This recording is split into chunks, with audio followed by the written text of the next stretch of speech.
Corporate money in general, I think you have to be very careful taking it as an entrepreneur. It's hard enough managing venture capital relationships, but we're aligned with the success of the entrepreneurs. The corporations aren't. Japan is now the greatest, coolest place on earth for startups. And you have companies like Salesforce that have proven that. And global goes through Asia, and we would argue that Asia goes through Japan. I found this survey of the inhabitants of the 10 largest cities in the world, and they asked them to rank the most creative of the 10 cities. And so 9 of the cities ranked Tokyo number 1, and 1 of the cities ranked Tokyo last. Guess which one, right? And that's part of perfectionist culture.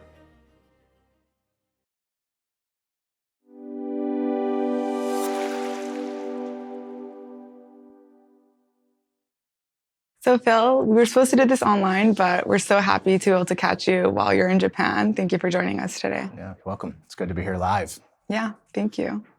So you and Sozo are, I think, uniquely positioned in the sense that you guys are insiders to Japan, but help essentially outsiders or founders and startups outside of Japan come into the Japan market, right? And I would think that that entails also needing to sell Japan to these startups and founders. When you find a founder or a company that you think has a lot of potential to sell into Japan, what is the story that you tell them about Japan to get them excited and to get them to spend more resources or take the market here more seriously?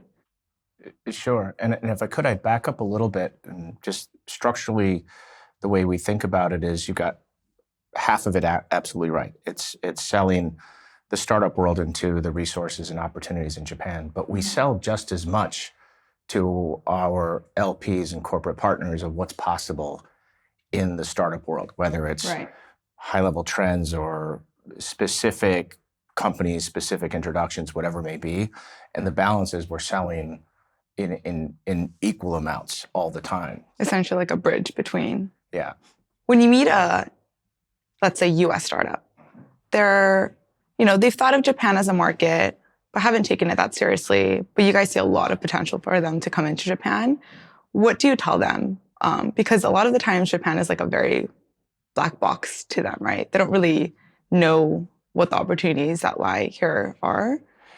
Yeah, I think that's right. And it's actually been interesting what's happened in just the last few years. It feels like post-COVID is it used to be quite a difficult sale to convince people. And part of it, I think, was a lot of scar tissue of people over the years running kind of willy-nilly into Japan without a lot of research and not, getting involved with the wrong person, a well-intended wrong person, but somebody who doesn't have the ability to get things done. So people Japan is just too hard, don't do it. And then we, over time, kind of developed a method for, so we call early intelligent engagement, very specific surgical outreach to certain corporations, certain people within those corporations. And I think we started to build a little bit of a track record with the projects at Twitter, Square, Palantir early on. Now, what's happened in the last few years is, for whatever reason, Japan is now the greatest, coolest place on earth for startups. And so now you've probably seen this yourself, floods of people coming in. And now it's the same kind of problem, but it's opposite. Instead of convincing people to come here and find the right people, you have to convince them to slow down and find the right people. Very high-class problems. Yeah. And so what, we sort of talk about, there's 3 or 4 basic pillars of success in Japan. Part of it is it's the second largest market in the world that's available to you as a startup. China's not available to you, so it's big. It's very, very high margin, very loyal. If you can get in, it's difficult to win, but if you can get in, it's a really wonderful market to be successful in. You have companies like Salesforce that have proven that. It's a major validator across Asia. So this I think, is common now. It wasn't 30 years ago when I started, but most startups now come out of the womb thinking we've got to do this globally for a whole bunch of reasons. And global goes through Asia, and we would argue that Asia goes through Japan. We don't think it goes through, no offense to my friends in Singapore, but I think it's a more efficient way to go through Japan. And if you win a big bank in Japan, it gives you credibility in banks across Asia, for example. And the fourth piece is, and I think this is the most nuanced but really important, is like, if you can win in Japan, it's going to make you a much better company. You are going to have to meet the demands of Japanese engineers, Japanese buyers in what is already an interesting company, and it's going to give you a material improvement in your product and the way that you do things. So it's also a wonderful litmus test. So those are the 4 things that we talk to entrepreneurs about, but we try to keep them very measured at the beginning. So when you're looking for startups to approach about Japan, do you look for startups that seem to already have organic traction in Japan? Or do you talk to your LPs and figure out, okay, it seems like there's going to be a demand for this type of product. Maybe we should look for a startup in the US that's doing that. I mean, how does that work in terms of mapping out which companies you actually approach? It's the Japan traction is not that much of a factor. And the way it tends to break down is they either have nothing going on in Japan, or you find they have this remarkable organic traction. It doesn't seem to be too much in the middle. But so Twitter X would have been the organic version, and I guess Palantir would not have been that. Yeah, exactly. It's a great, and the way to look at that is the more enterprise something is, the less likely it is to just organically land in a big Japanese organization. So I think the important thing, we get this question a lot, and the important thing is we'll get the question of, will you do a startup if it doesn't have a Japanese opportunity? And we flip that on its head in 2 ways. One is, first of all, we exist to maximize returns. So the Japanese opportunity works for us to identify and win companies. We're not here to do BD in Japan. But the reality is that the best opportunities, the companies that have the best opportunities in Japan are just basically the best companies. That's the way we look at it. So we look at the classic characteristics of startups that would indicate these have the best potential to become the global category leader. And then we work Japan into the equation. Most of the time, we don't see companies that have a lot of traction. They might have 1 or 2, but most of the time we don't see that. I think that's a really interesting filter, because if there is a company that you think has potential in Japan, it probably means that the upside of their business is just global by nature, which means that the outcome is probably going to be much, much bigger, right? Yeah, that's exactly right. And one of the ways to basically validate that is as I think any of us who have been in Japan, we know that these global brands are drawing 60 to 80% of the revenue from overseas. So it's not uncommon for us to work with companies and say, okay, you're going to sell into this major Japanese corporation, but you're going to sell into New York, or you're going to sell into a manufacturing plant in Mexico or something in Europe. So you're getting a objective global screen in a very concentrated place, but with the specific demands of Japanese buyers, which are probably the toughest in the world, right? And so part of the benefit of coming to Japan, we say, like, anything you want to get done in the 2nd largest startup economy in the world, you can do with a Suica card. You can't do that anywhere else, right? You can bop around on the subway with a subway card, and you can do 5 enterprise meetings in a day. You can't do that even in Silicon Valley, right? It's 3 hours between meetings, and then you got to call the cops after your car gets broken into in San Francisco. Yeah, Japan's got all this centralization in Tokyo, right? It's amazing. It's an amazing advantage that I don't think gets played up enough. So if a founder, to be specific, they're in the enterprise B2B vertical, and they have perhaps 1 or 2 customers in Japan, but nothing serious going on there. They're interested, they want to double down and see what the potential is there. What are the first steps? What are the first things that you're telling founders like this? So the first step that we'll do, if the company rises to the level of something that we would want to work on. And so just to be clear, one of the things that we designed early into the firm is that our primary form of diligence on a company is business development.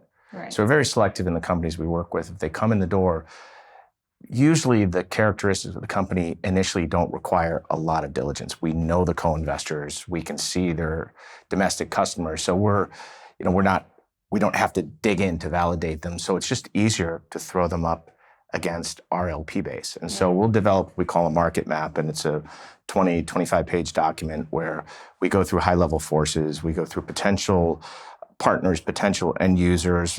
There's a litany of things that our team does here. And then we say to the company, we kind of give it to them as a menu and say, what would you like to work on? Who would you like to talk to? And so they'll say, we would like to talk to these 3 or 4 people you've mentioned. There's a couple other on our radar screen. And so we'll just go and set those meetings up and just try to sell or try to create a distribution agreement or whatever it may be. And that's what we did, with Square. I think we worked with Square for 2 years before we invested, getting their banking relationships at Sumitomo Mitsui. So that's basically what we'll do. We have a market map, and then we have something we call an engagement plan if we really take off. And so our funnel looks like any other venture funnel, but our funnel gets narrowed by the feedback that we get from the ecosystem here on top of the classic diligence we would do from the U.S. investment side.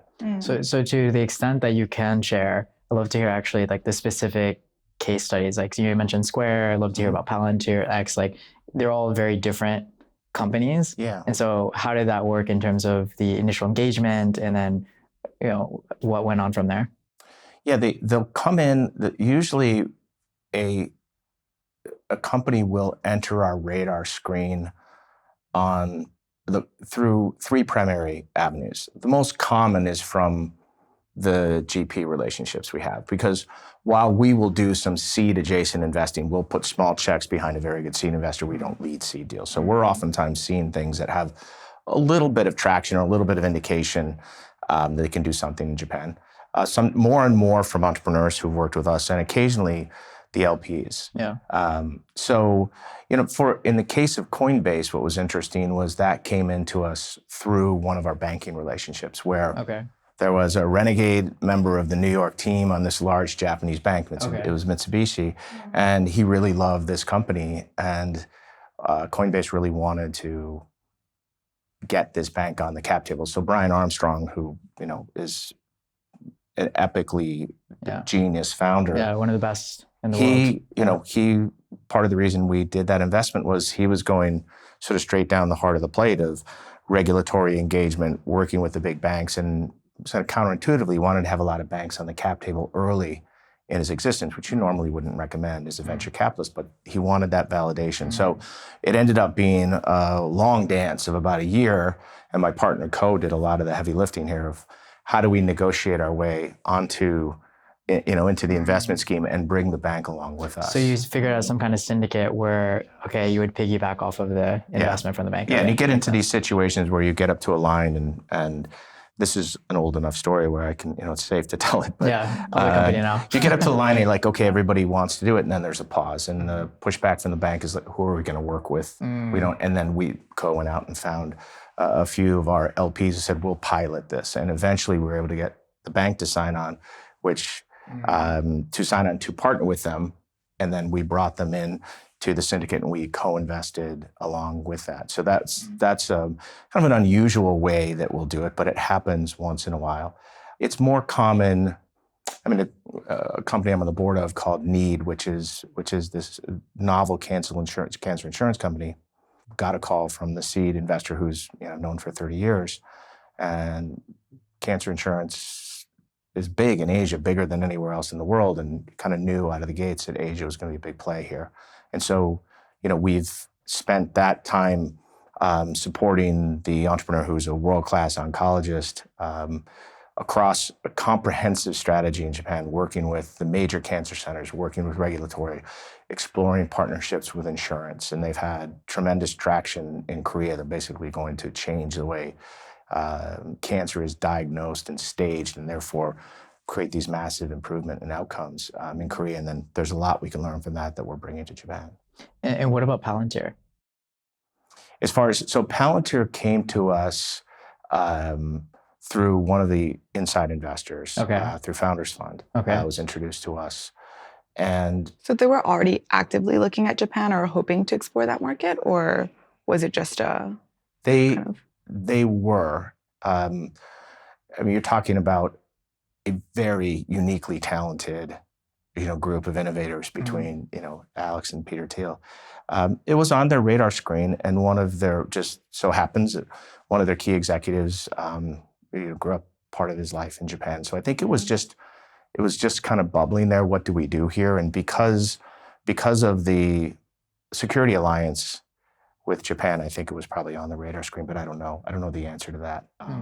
But it was, what's so interesting about Palantir is in a lot of ways, architecturally, it's not unlike a spreadsheet in the way that Lotus 1-2-3 was a jump from hand coding cells in what would be an income statement.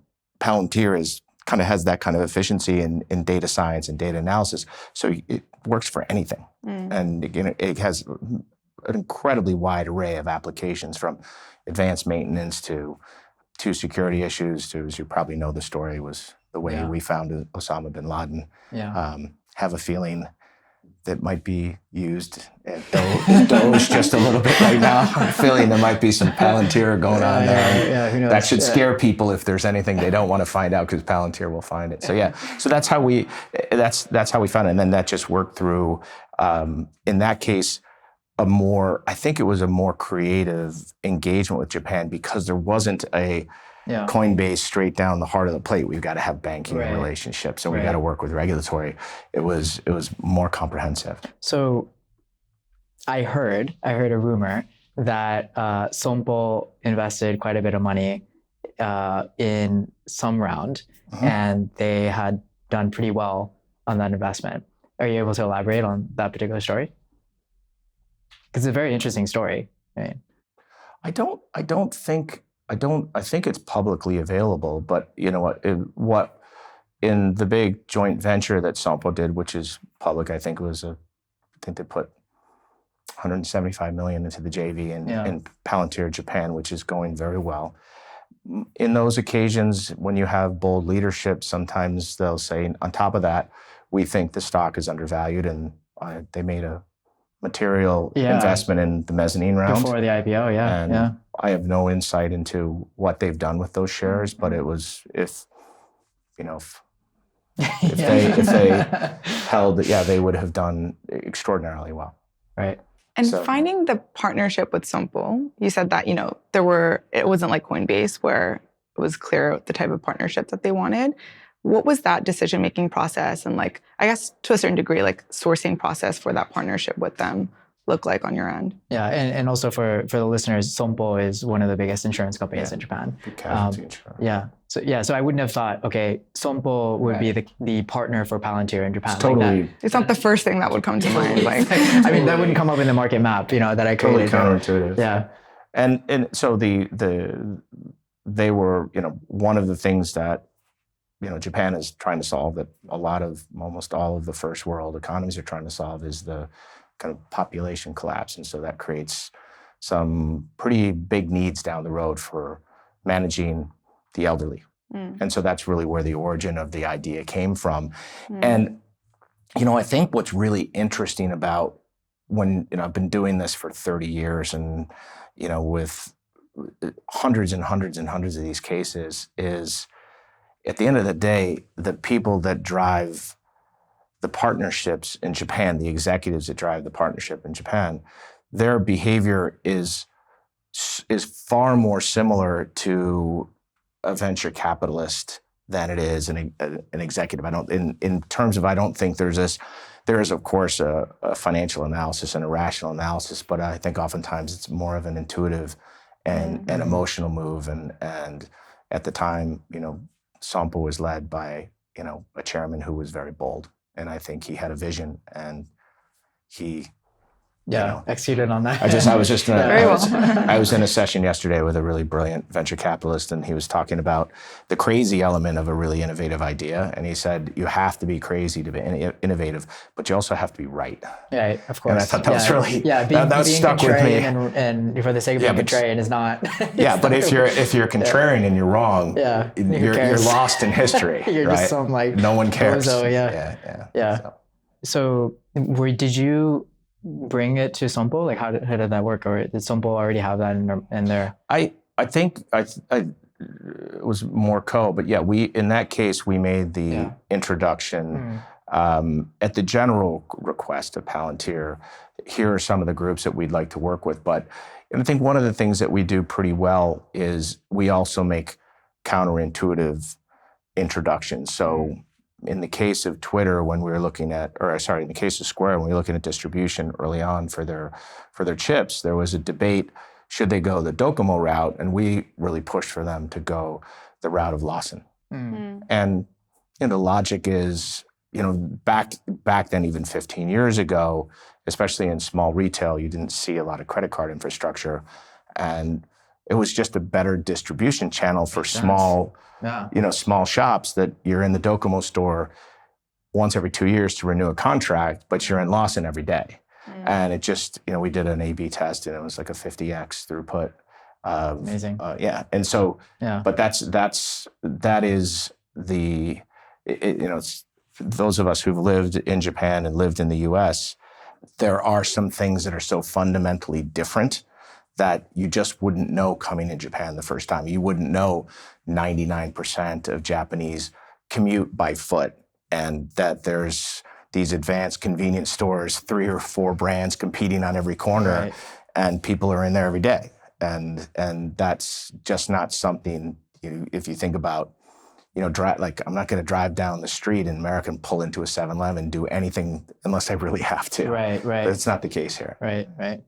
So a lot of that is disabusing entrepreneurs of the notion that I know how to do this. I'm going to come into Japan and do this the way I've done it everywhere else. And that works very rarely, I would imagine. Works less often than people think. Yeah. When we're talking about like cap table, you mentioned, or I guess when I speak with founders, a lot of the times they would say, we have a couple of Japanese corporates that maybe potential partners that they're doing POCs with. We might have them on the cap table. What's the, I guess, pros and cons of just having corporates on a cap table for a startup versus having more pure VCs like ourselves that can kind of help bridge that? In the context of Japan. Yeah. So in my opinion, the pro list is very short, if not non-existent. The only way that you would sort of say it's a pro is if you have no other source of capital and you have to make payroll. In that case, in the startup world, if you're in that bad a shape, are you better off shutting down and starting something new? Are you talking about if you were to take, if you were side, generally to take corporate dollars, and I think the reason, the litmus test, I guess the question you have to ask is, what does that corporation on the cap table do for you that couldn't be done if they weren't on the cap table? Well, I think what Tiffany's trying to say is like the Japan entry side, like why partner with a Sozo or a Coral instead of like, Mitsubishi Bank or something. Or at least starting with a Mitsubishi Bank or starting with, So no, I understood. And I'm just not answering the question, like your coffee was too small. I'm being a little bit, too vague here. I mean, at the end of the day, you would ask yourself, if you're confronted with, I'd have this conversation with an entrepreneur, and you're confronted with the opportunity to take money from a Japanese corporate, I would ask the question of the entrepreneur, what do you get from that? By putting that $5 million on your cap table, what will that company do for you that they wouldn't do without the money? And the part of the reason I think is a problem is oftentimes the investment will come from a place in a corporation that has no connectivity to maybe the product manager who's really going to drive your business. And what it ends up doing is, I think, it can create all kinds of problems around optionality. So if it turns out you take that money too early and this doesn't turn out to be a very good partner, it's very hard to go to a channel unless they happen to be very close. So you could take money from one keiretsu, not knowing that, for example, Sony is a Mizuho company, and that doesn't work out, and then you turn around and you go to a Mitsubishi company. It's not as bad as it used to be, but it still creates unnecessary complexity. Right. The only thing that I would really support is, I do think that it's hard enough managing venture capital relationships, but we're aligned. If we structure our deals right, we're aligned with the success of the entrepreneurs. The corporations aren't. And I think taking money on the cap table doesn't mean they're bad. They just have an agenda, and the startup has an agenda. You have to go there very carefully. What I think you can do later on, if you're really getting broad support is you can do a kind of club round, and you say, we're opening up 7 or 8 slots for a couple $1 million each, and we'll fill it out if we have 7 or 8 Japanese corporations that have proven to be legitimate partners. Right. So that's a validation that could strengthen the support if you have some traction with them, and there's no way any of them can create a headache for you or an optical problem for you. So corporate money in general, I think you have to be very careful taking it as an entrepreneur. I think one of the strongest arguments in the Japan context, at least, is that you have the Jinji Ido system, which is basically like every 3 years or so, they would transfer to another department. And for the listeners, basically what happens is someone that was originally in HR or accounting or something totally irrelevant somehow ends up in the corporate investment department or corporate innovation department, and so like they might not have that sort of context on the startup world just in general, but let's assume that they do. So Tanaka-san at so and so company is an incredible partner. Like you really want to work with this person, and the cherry on the top is that basically they are the premier bank or distributor for that particular product. So everything sounds great. You partner with that particular organization, right? At the end of the day, it's not just Tanaka-san. Right. 2-3 years down the line, Tanaka-san's gone, and some other guy from accounting came in, and he's your counterpart, and he has to sign off on stuff.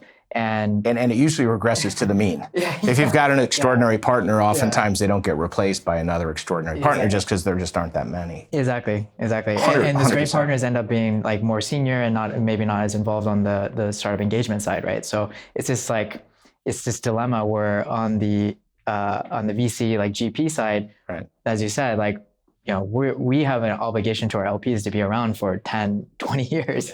And so, it's a much more longer term oriented. There's a fundamental issue happening in Japan, which is I think the buy side public analysts are giving points to corporations for having CVCs. Now this is starting to blow back on them after 3 or 4 years of poor performance, but they just give them points for having it.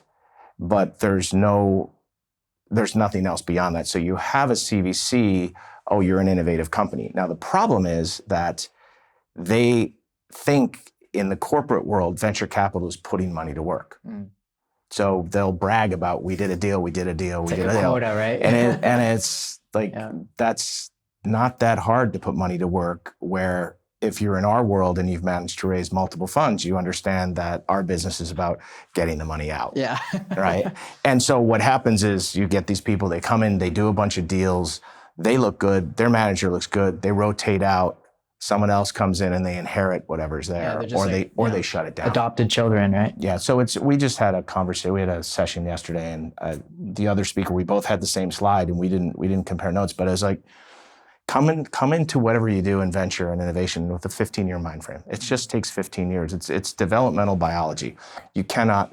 These are small creatures. They get born and nourished, and it takes 15 years to get them to adulthood. And you can't really accelerate or fake that. And if you're not up for that, don't become a parent, so to speak. Yeah.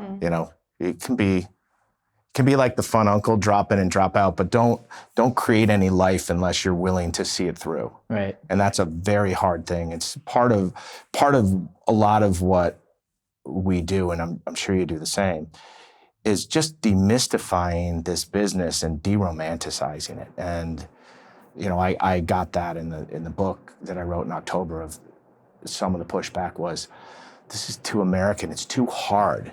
It's like this, and it's like, well, it's hard. It's a hard business. Like I'm not going to write anything else. So So since we're on this topic, like what are some of the other, I guess, common mistakes or common missteps that you see founders take when they're trying to approach Japan as a global startup?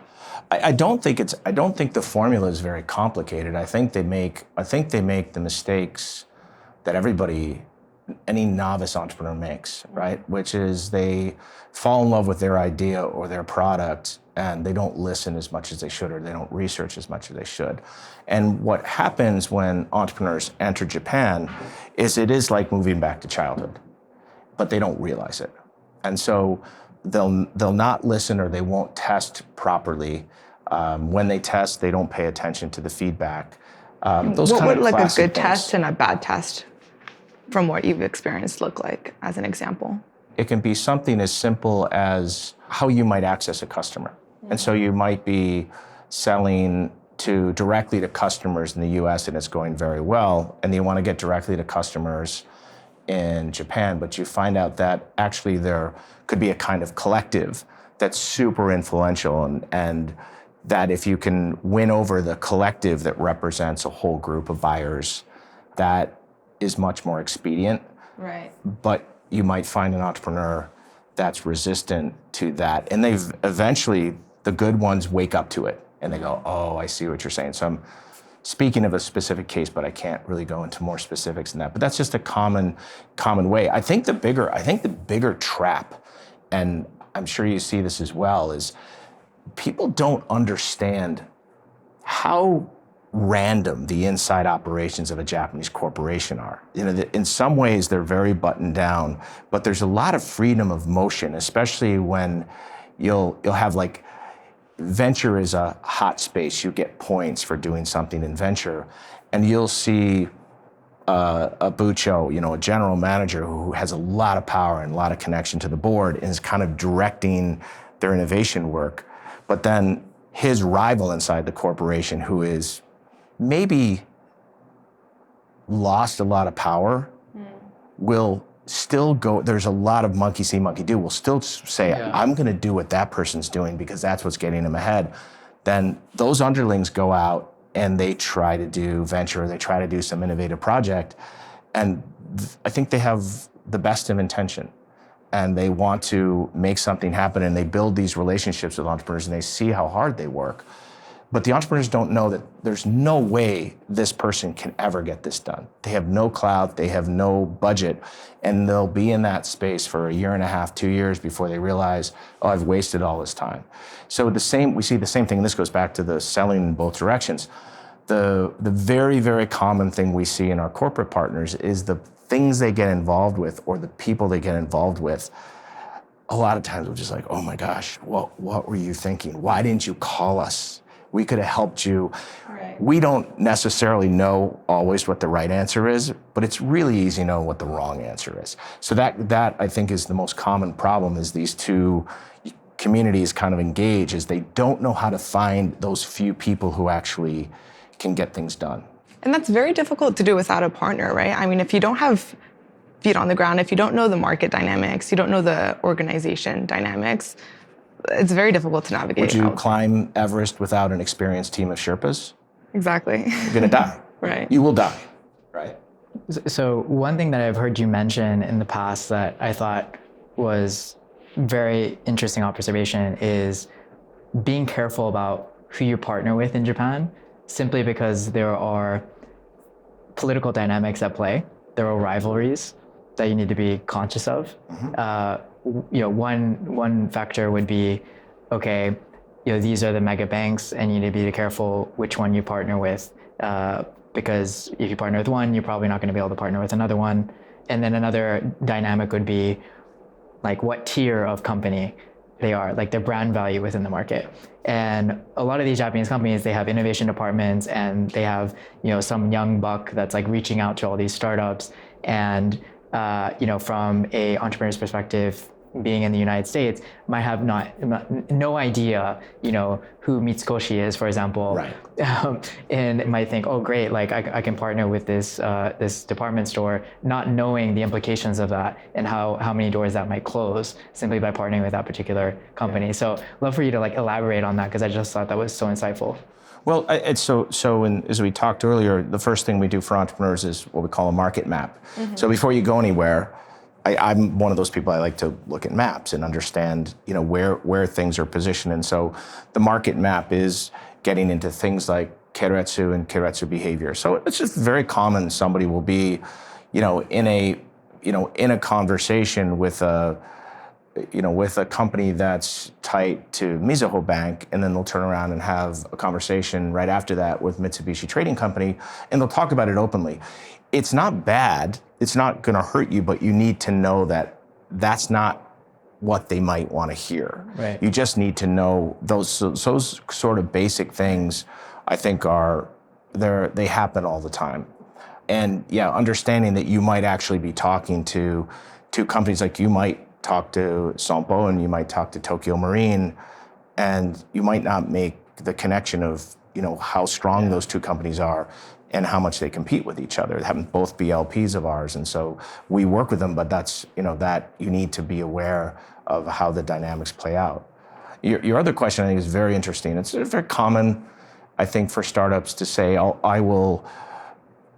we're gonna get customers, we're gonna build some credibility, maybe they're smaller companies, we're gonna get some base and we'll work our way up to the tier one players in the US. For a few reasons, our recommendation is really, if you come into Japan, try to get about 3 tier one customers first. There's a couple of reasons. One is they're easier to deal with. They have more resources, they tend to have better language skills. They can deal with you much better than some of the smaller second and third tier players. And the other reason is, I think you were alluding to, is there's a risk of association that a second tier customer represents you're a second tier startup. And the reason, what we're really trying to get them to do is stay at home. Let's see if we can get you legitimately, say, 3 tier one customers. And then at some point, as those contracts get big, the Japanese say, well, we want local support. Then you can start building local support. But if you're going in with a tier one syndicate and a tier one customer base, you're gonna hire a tier one country manager. And if you have second tier, you're gonna get a second tier manager. And the most important thing you do in expanding into a country is your first hire. So we're just trying to set them up for some very simple formula for how to optimize your chances for success. Mm. And historically, there has been many approaches to entering Japan. One of them is just go at it on your own, hire a country manager, et cetera. Another one would be like a joint venture approach, and that has worked in some cases. What do you think are the key points to consider when thinking about whether to go in alone or go in with a local partner? And that could be in a joint venture case, it could be in like a distribution partnership. Like, I think there's different ways that you could go about it, but how should entrepreneurs think about that? Yeah, but I think that no differently than you would decisions at any stage anywhere in the world, which is fundamental rules of entrepreneurs: maintain optionality. Mm-hmm. So when you enter into a JV, you've lost all optionality. If the partner's awesome, then it could be a really nice outcome, especially if you don't have time to really focus on Japan because maybe you're growing like a weed in Europe and US. Mm. And then if you're going to go in with a partner, comes back to kind of the Everest metaphor. One of the problems that I see is you get somebody who spent 15 years as a country manager in Japan and they had some success, and then they get hired as maybe a consultant. And what they do is they basically say, I'm going to do for you in the next 10 years what I did exactly the last 15 years. Because they might be from the US, but they have some really good relationships. But what are the odds that exact path through those relationships, right? Why did you take them to X? Well, I had a great relationship with X. Okay, well, that was... Yeah, well, that started 16 years ago. And it's the company, and like what makes you think this particular company is right? That sort of thing. Right. So it's, and this is a very biased answer because this is what we believe in and what we do, is part of the reason that we do the upfront diligence and we don't take fees, and our agreement with an entrepreneur is we have a fund and we like to invest in people and we want to get to know you, and this is a great way for us to get to know you, and it's a great way for you to get to know us. And if you don't like us at the end of the day, we can live with that. But we want you to keep your options open and rely on people legally or formally as little as possible until you get a sense of what's going on. And I think it works because there's, the incentives are aligned that way. That a lot of times, it doesn't happen anymore, but early on, they're like, you could see them like, what's the catch here? And we're like, there's no catch, I swear there's no catch. But they're always like, what's the catch? I don't get it. Like, what's the bait and switch here?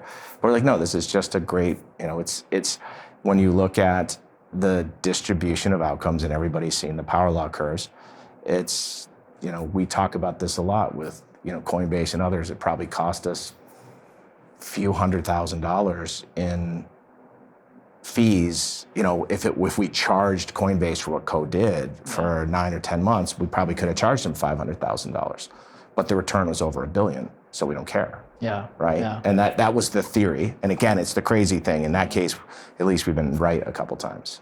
Yeah. Not bad. Not bad. Yeah, I'll take that, the capital gains as well. Yeah. I think when we look at Japan, we've seen more successful cases of global companies coming into the market. A lot of the companies that we mentioned today are examples of that. But we've seen less of Japanese companies going global in this new era of startups.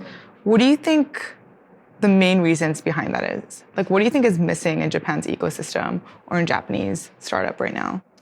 Well, I'm inclined to talk about the thesis of the book that I wrote in October because it was a reaction. It started the reason it has the title of being a hub in 2032 is in 2022 I wrote a first article that said I was frustrated with this comprehensive view of the government. I was in meeting after meeting after meeting of how broken Japan was, and we need to retrain everybody. And I just thought that was, I'd seen it in 50 other countries. Like, no, there's no problem here. Like, you have like so many advantages. There's just a couple of things that aren't happening, and you guys are a big part of the solution to this.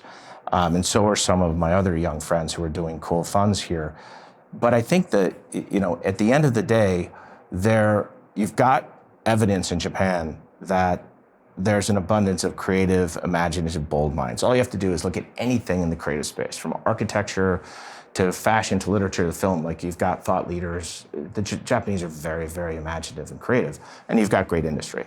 What's different here that you might have in a place like Stanford is if you want to be creative in the business side, there's kind of no starting point yet in institutionalized across. And you might characterize it as like an API. We'll hear from the government, we're going to do this program and this program, train 10,000 people, do this in 6 months, and there's one thing that's going to create 100,000 startups. That's just the metric. And it's like right. It's like we're going to grow to 100 billion in investment. Yeah, it's like creating 100,000 wineries in 2 years. You're not going to want to drink any of that wine. Yeah. And none of those companies are going to do anything interesting, right? But if you listen to people who are actually building companies, trying to get companies from Japan to be more global, they'll say simple things like, it's impossible from a tax standpoint to put a Delaware topco over a Japanese startup. There's 3 things that I think are really common. The second one's accounting, and the third one is language. So when you're sitting there and this is where we live right now as Sozo, we used to be Silicon Valley, and as we got bigger, we ventured into New York, and we have all these relationships, but we were small. As we got bigger, let's do an Israeli company, let's do a Danish company, let's do a Singaporean company. But the API from it is, when you meet with that company, you don't want it to look any different structurally than what you would see in Menlo Park. And if you run into it, you're like, I don't understand Japanese accounting. Every time I look at it, I go, is this company succeeding or is it going bankrupt? It doesn't make any sense to me. Yeah. And if I don't speak Japanese, I'm gonna have a hard time understanding. You've got these misnomers in Japan of like, let's make a 50-page deck with more arrows and objects in it than you can shake a stick at, right? And you have to deal with Japanese law. And if you're looking at equal companies between, say, Denmark and Japan, you're always gonna go to the Danish company because you can actually interact with it. I think the simple things that the government could do to really help is not build Formula One race cars, because the racetrack is filled with obstacles and the pavement sucks. Like, go build the racetrack, and the drivers and the funders of the drivers will come. So what do you mean specifically on that part? So like, what's wrong with the Japanese structure? Like, and what are the tax implications that you're talking about? I don't know. I'm not as familiar with it. What I hear from, what I know from other things in Japan, and I talk to people who invest in Japan and they're setting them up to go immediately into the Silicon Valley venture ecosystem, it's just a headache to get a Delaware topco put together. So I reached out to a fund of mine that is in Europe. I'm like, how hard is it? It's like overnight. Yeah, it's not complicated actually, but the biggest mistake that we see is founders thinking that the reason that they're not getting funded from Silicon Valley investors is because they're not a Delaware entity, which is completely it's backwards. it's completely irrelevant, actually, right? So if I mean, first of all, there are many Japanese corporations that have global businesses, right? So that's not relevant. We've also had, Sequoia, NEA, like many other companies, top firms in the U.S. investing in Japanese companies. So that's clearly not an issue. And then the biggest mistake that we also see is they want, ultimately, if their main market is Japan, or at least their initial market is Japan, it doesn't make a whole lot of sense to do a Delaware topco, especially when you consider the fact that basically what this does is shuts the door to potentially going public in Japan. And so we'll see well-intentioned founders, they will set up a Delaware topco with a Japanese entity and say, okay, like we're going to be a global company, and they'll raise money within this Delaware entity. Ultimately, it turns out that even though they're a Delaware entity, most of their investors are from Japan anyway. Their revenue growth is initially in Japan anyway. They tried to go global, but maybe it didn't really work out. And it turns out that to get an exit, they'll have to actually go public in Japan, and they'll have to invert the company back into a Japanese entity and spend hundreds of thousands of dollars on this complicated structure. You're an expert in that, and I should have caveated that with again, we haven't done anything in Japan, so but we've just seen it so many times when like founders are like, oh no, we want to go global, so we should do Delaware entity, and it turns out it's not relevant. Founders looking at the end goal versus looking at, okay, what are the things that they need to get done first to make that make sense? So, is it, for example, if you don't speak English, is going to Silicon Valley and trying to enter that market the best thing to do as a founder? Maybe if you want to go global, you should find a co-founder who can kind of, fill in that gap for you. Or maybe you should be looking at Japan as a serious market instead. So I feel like a lot of the times the ambitions can kind of exceed like what the first initial building blocks should look like to have like a healthy start. They tend to be focused on the wrong things. It's like it's not about the entity. Like, don't overcomplicate it. The more important thing is, like Tiffany said, like who's your team, and is their team well constructed to execute on the particular business. The question it raises is, I'm skeptical of non-New York IPOs, and America's got more than its share of shortcomings, but I think the capital markets there for a startup are still pretty unique. So I think if a company is aspiring to be public in Japan, it probably doesn't need outside capital necessarily. So it probably doesn't. As in outside Japan? Probably doesn't need to structure.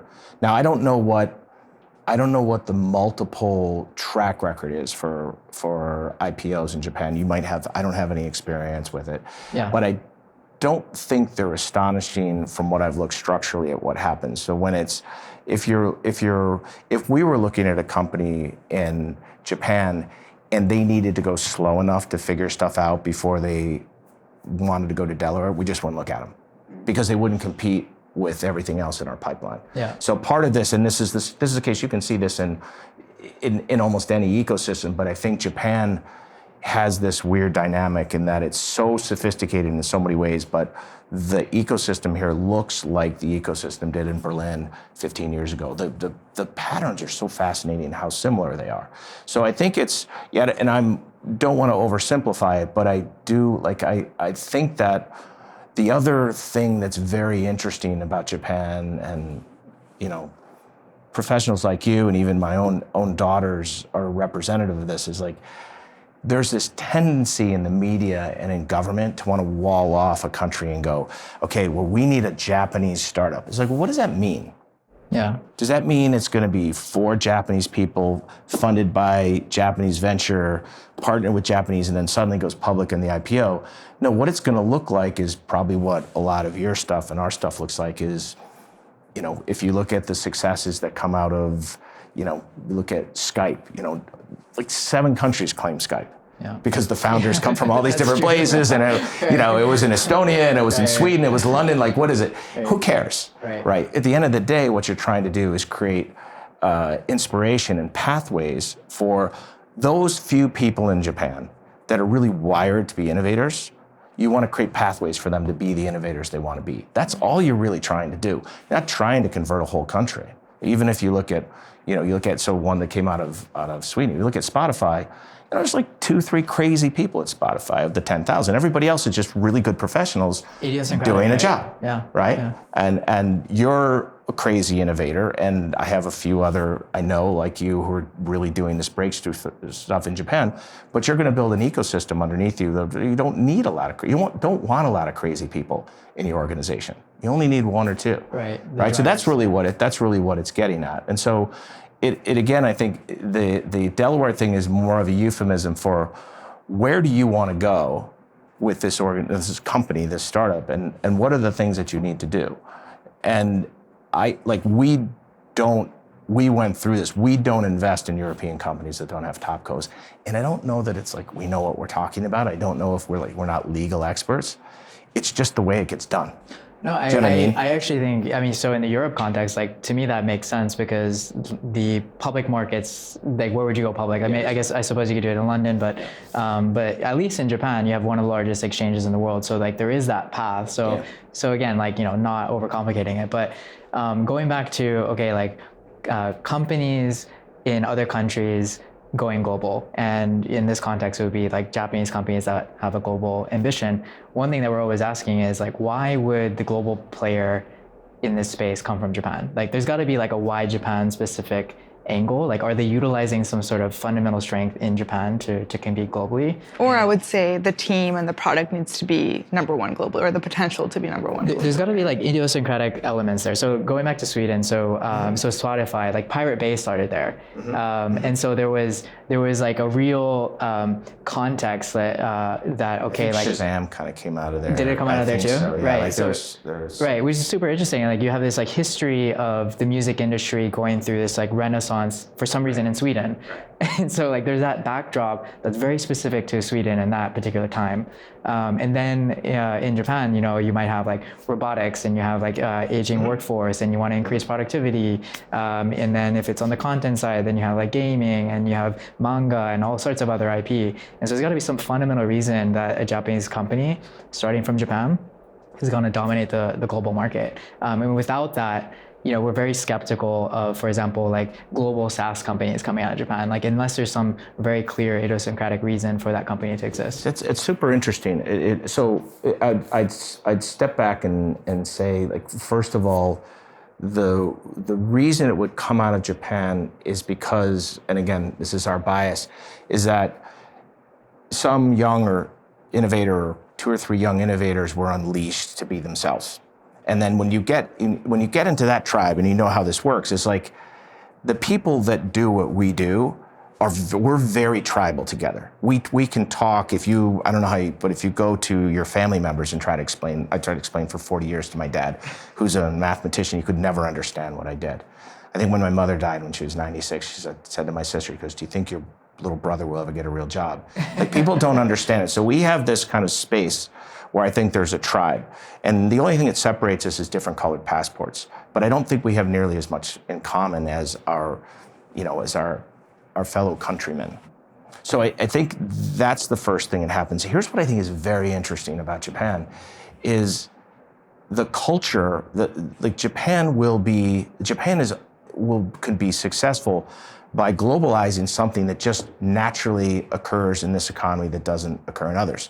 And a simple thing, when my wife came to Japan or to the US 30 years ago, we have a hot water tank. And she's like, "What's that?" I said, "It's a hot water tank." So "What's it do?" It heats hot water. So "Why?" I said, "Well, because then when you need hot water," because back then they already had the wall tanks, for showers. And I didn't even know that. I never thought about that when I was taking a shower. They're heating the water in real time. Why do they do that? Right. Doesn't use as much energy. But I think there are all these things in Japan that are super innovative that people culturally don't get jumped on. And people watch and the Japanese watch, and then somebody comes in and takes it over. An example I heard yesterday from somebody that was fascinating was Niseko, right? Japan has this gem. All the real estate companies had a chance to develop Niseko. Nobody did anything. Right. And now Niseko is owned by such a missed opportunity. And this happens all the time. Yeah. So what it's going to be is someone in Japan says, "Screw it. Here's something we know how to do, and it'll become super popular. And you can look at it like Uber, Uber or, some of the autonomous driving companies, they start in San Francisco as a test, but it's also like, it's a really good place to test it. And then if it works there, if you can work in San Francisco and hills and everything, like, oh, it'll work anywhere. Yeah. There are things in Japan that get done in so many ways that don't happen in the rest of the world. I don't think Japanese fully appreciate all of the resources and like what's special here, right? I mean, I think the US, I feel like Americans, one of their biggest strengths is this sort of irrational optimism, whereas in Japan it's irrational pessimism. 100%. They're negative to the totally irrational side. I mean, of course there's challenges and all that, but there's so much opportunity. I pointed to this in an article that I wrote. I found this survey of the inhabitants of the 10 largest cities in the world, and they asked them to rank the most creative of the 10 cities, rank them from most creative to least creative. And so 9 of the cities ranked Tokyo number 1, and 1 of the cities ranked Tokyo last. Guess which one, right? And it's a great illustration, and that's part of a perfectionist culture, right? Where America is populated by people who are the furthest. Well, I think it's more about, to be in America, whether you're first, second, third generation, you still have the genes of somebody who broke away from the safety of the clan and safety of the hearth, which means your optimism outweighs your fear. Right. And in Japan, I think it's an island, hard-boiled 2,000-year island culture, maybe longer, right? Where there's just so much reinforcement to not make a mistake. Right. I think it's also hard because Japan is a little bit more of a black box. It's a homogeneous society. Most people, live here, don't go to college abroad. I think it makes comparing what Japan has to the world also very difficult. So everything feels so normal for the average person here that it's hard to identify what's special about Japan when you've grown up with it and it's normal to you, right? Right. I mean, as you dig into, so this is why we kept coming back to this thesis of unlock. When you dig into, for example, JST and the research they do across the national universities and the research centers and the private universities, they're doing amazing stuff, but there's no mechanism for getting that out into the commercial world. There's no culture of commercialization. There's no experience in how to actually do that. It's very much technology and sort of widget focused instead of customer focused, right? And you go into anything in Stanford educationally, and all the emphasis is on like, okay, I've heard 10 minutes of your idea. What do the customers think? Well, I haven't talked to customers yet. Well, then get out. I don't want to talk to you anymore. Go talk to customers and I'll come back and give you advice. So that obsession of, you look at the prototyping labs, they're full of colored paper and aluminum foil, and teaching this concept of don't get emotionally attached to your prototype. Prototype it, throw it away. Rapid iteration. And it just isn't a thing that is comfortable for the Japanese. Hey, let's take this half-baked idea and throw it against the wall. That is just so anathema here. So that's when I hear like, let's retrain the country. Like, are you kidding me? Like, that's like training me to be a mountain climber. Like, I am so terrified of heights. I am staying on level. I don't even like being in this room, right? I like staying on level ground, right? You're just not going to train me to be a mountain climber. I'd be the worst mountain climber in the world, right? And all we want to do is just find those few people that are just like the few people in every other tribe in the world, and see if we can give them opportunity. I don't think it's any different than what you guys are trying to do, right? And what's exciting for me is I'm seeing AN Ventures, Rice Ventures, groups like yours. Like, this place needs 30 of you, right? We might jump into the fray at some point. We're not prevented from doing it, but it's not what we're drawn to yet. But we didn't do investments in certain categories and certain geographies until something pulled us in. But I think that's what's really exciting. Right? Well, Phil, I know you have a flight to catch, so it was so nice to chat with you. I hope this was really fun, and it's fun to talk to people. It's not that many people you can talk to that actually have really understand this and thought it through, and we don't. It's good to get some pushback and feedback on thinking. No, thank you for coming. Yeah, it's great. Thank you, Phil. It was great. Thank you. Okay, thanks. Thank you.